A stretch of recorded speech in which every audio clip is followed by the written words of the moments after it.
Hey gang, Jeremy here. It's Wednesday, October 27th, 2021 in my world, current time and space. Welcome to another tank talk. This is my 29-gallon, it's what I call Tank B. It was an Indian biotope tank until I moved out my gouramis and needed some room for guppies. These are actually my guppies that were living outdoors this year. They weren't of any particular beauty or anything. They're actually some kind of mismatched stuff. They weren't cared for. That's why their finnage is kind of gross, because these were pond fish until a few weeks ago. So it's now my home for wayward guppies. So again, this is a 29 standard planted tank, deep substrate method, a la Father Fish. Mixed soil capped with sand. There is also some gravel here because the gouramis that lived in here were used to a gravel tank. They didn't really like the bright color of sand, so I kind of softened the colors a bit. But for the most part, the plants in here are Indian, with the exception of Java moss and probably a couple of other exceptions we'll find.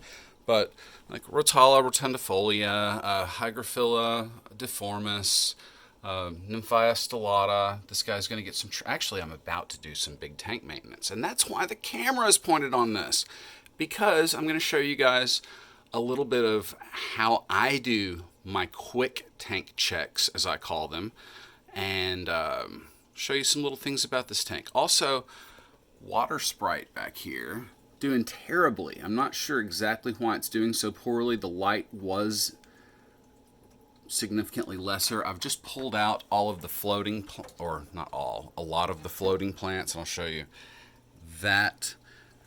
This is whatever, just a regular, don't believe that. That's not really NaOCl. That's just what I wrote on there.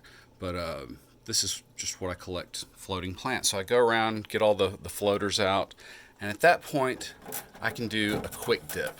Now this is just an aquarium co-op, quick test strip. So quick dip, a second or two. Now I'm going to set that down for a moment. Next, I'm going to pick up my handy dandy, isn't quite working so well because it's a little bit old, Tds meter, and it's kind of hard to read, but there we go. 262, 261, 262, and it's kind of bouncing around a little bit, but yeah, 261 seems to be where it's stable there. So I'm going to now write that down here on my journal. I've got it dated. I've got all the tanks that I'm going to be testing. This is tank B. So in the TDS line here, 261. Sorry, I'm not entirely right-handed or entirely left-handed, but I also need to check the temp here. So I'm going to look at this, and you guys aren't going to be able to see this because it's really low light, but it looks to me like it's 79 degrees. So I'm also going to note that. 79 degrees. I know I'm in Fahrenheit. Next bit, as we wait on this guy's also kind of old, so I have to hold the top down just to make sure it's functioning. But let's see if I can wiggle my fingers up in here. And this one's going to take a little bit longer. So while I'm holding that in place, and that's not right, it's going to creep around down into the sevens. But while I'm looking at that, let's take a look down at this test strip. It's probably been a minute or so since we pulled that, and I may have to find a way to manipulate some things. I'm going to drop the pH pen for just a moment. We're going to check this. This top line is the one that's the most important here, and it's a little over 50. So I'm going to write something around 60 in the nitrates line for this. Nitrites are at 0. Judging by this, we've got kind of the purple one's kind of a medium for the general hardness. I'm just going to call that a medium. What I do for that in the GH line is I just go squiggle, it's okay. KH kind of squiggle high. There we go. So pH. Now I'm still not sure about the pH because I actually paused on that for a moment to do some writing and took my hand away from that because I am holding a camera, believe it or not. So we're going to, actually, if I give this just a little bit of a wiggle, it'll speed it up a bit. Part of it is because this device has to acclimate to the temperature to give an accurate reading. Part of it is it just speeds it up a little bit to wiggle. So let's see where we're reading in this. Pretty freaking high. I'm shocked.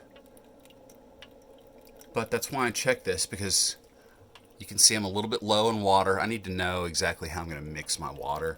So it looks like I'm going to lower the pH a little bit of the water that I'm adding with a drop or two, judging by that for like a pH down solution, just an acid. And yeah, but that's still too high. And I'm not going to give it enough time to fully stabilize, but I'm going to say that's probably going to drop to 7.46 or 7.44. Click it off just for the video. And just 7.46. That's a little bit high. Even though these are guppies, I have plants in here too. And if you get the pH too high, you end up in a nutrient lockout situation where some nutrients are no longer available, biologically available to the plants. So I will be reducing the pH in here just a little bit. But the other thing I'm going to be doing is coming through with my snips. Because if you look back toward the back of this tank, that Rotala, even though there's a hang-on back behind it, it's just way out of control. I mean, look, it's growing all kinds of high grow as well. This tank hasn't had a haircut in a long time. So we're about to do that. I'm just going to let everything float up. But let me see if I can put my knee on the notepad and wiggle the scissors in here. And you might also note, I'm not using like the highest quality scissors in the world, but these are really sharp, really accurate, fairly big, and I can use them pretty well. I like these scissors. So I'm just going to come through and give everything a haircut roughly at the level I think it should be trimmed. Let it all float up. Sorry for that bad camera stuff. This is a hydro plant. I'm going to cut those off. I'm not going to cut the water sprite that's behind it. It's struggling enough as it is. But it looks like, yeah, the Rotala and stuff has been trimmed now. The tall hydros are trimmed.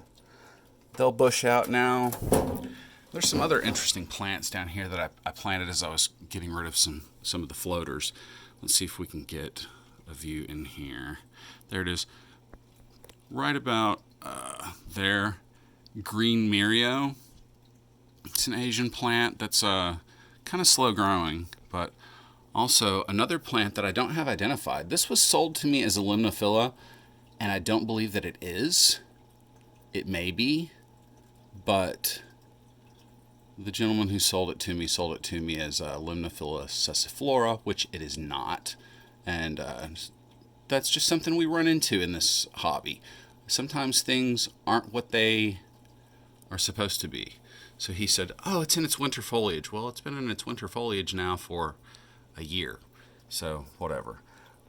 Moving back over to here, I mentioned water sprite, how this is not doing very well for me. I'm going to flat admit I have nearly killed every water sprite plant I've ever had. So I believe this is for a combination of reasons. For one, I run kind of hard water with a lot of solids. I'm not sure if that affects it. Fairly high nitrates. Mine are usually around 50 or 60. And that's because I do a lot of guppy raising and guppy breeding. And yeah, they just build it up pretty quickly. But also, and that's a lot higher than it should be. I think nitrates should be down around 20 to 30, and even better if they're lower than that. But I've also got ram's horn snails, and ram's horns just ravage plants, soft tissue plants like this really soft fern here. And I don't actually think there's one on it right now, but you can look up in here. These are ram's horn snails. They're all over the place in this. They are Indian. They were part of my Indian biotope, but I'm not very good at growing water sprite for whatever reason. Over here in this lotus bulb, I'm about to come through and I'll probably trim these really raggedy leaves off of the plant entirely. They're old, like 6 months old. I'm shocked this plant is staying so small. I think it's because it was very shaded from lots and lots of floaters and lots of plants growing above it. But anyway, now that we've gone through this, I can look down at my journal for this first tank that I've tested, and I see that, okay, the nitrates are a little high. I'm going to want to do a water change to lower that. Something else that you can pretty much bet, like let's say I have a 29, we'll just call it a 30-gallon tank. If I take 1/3 of the water out of here, I've taken 1/3 of the nitrates dissolved in that water out. So if I take 1/3 of 60 away, I'll be left with 40. So if I do a 33% water change or so, I can pretty well bet I'll bring that down to 40. So that's probably my aim. The pH is a little high. I'd like to bring that down to like the 7.1, 7.15 range, something like that. So I'll be doing that as I do a water change here. Everything else is kind of okay. TDS over here, total dissolved solids, I don't know if that's part of why I'm not good with growing water sprite or not, but I suspect that it's high nitrates, high total dissolved solids, and that's actually not high at all for guppies. They can do fine up to like 3,000, but plants can't. Or I should say, all plants can't. Different plants have different favors, different affinities, and clearly Java moss loves what's going on in here. It's just busting out like gangbusters. This is actually really healthy Java moss. It's doing great. Doesn't have any algae or fuzzies growing on the edge of it. In other words, it's not in competition or being choked out by something similar but lesser, or whatever. I'm rambling. But this is it for the 29-gallon for today. I'm going to go through and do quite a bit of maintenance. I think we're at the 12-minute mark, so I'm probably going to cut this here. What I'll do from this point is go through, collect the plants off of the top that I trimmed out of here, provide some more light for the rest of the stuff, trim that lotus bulb as well a bit, and I'll take those trimmings, move them over to other tanks or whatever, and mix up some water to top this guy off. Once I've finished that, I'll plan on going around because I've got the day kind of to myself, and I'll try to shoot what's going on in some other tanks. But for now, my Indian biotope has been converted to a guppy refuge. I don't know if that's going to be the case for long.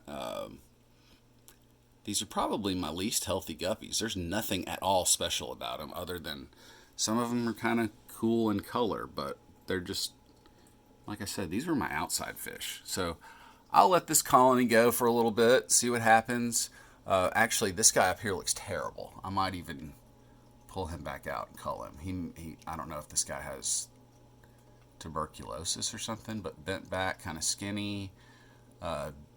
Don't know what I'm going to call it, but I do not think that this is specifically a healthy guppy environment. These were, like I said, they're outside pond fish that I just didn't want to kill. So they're in here for now. That may have been a poor choice.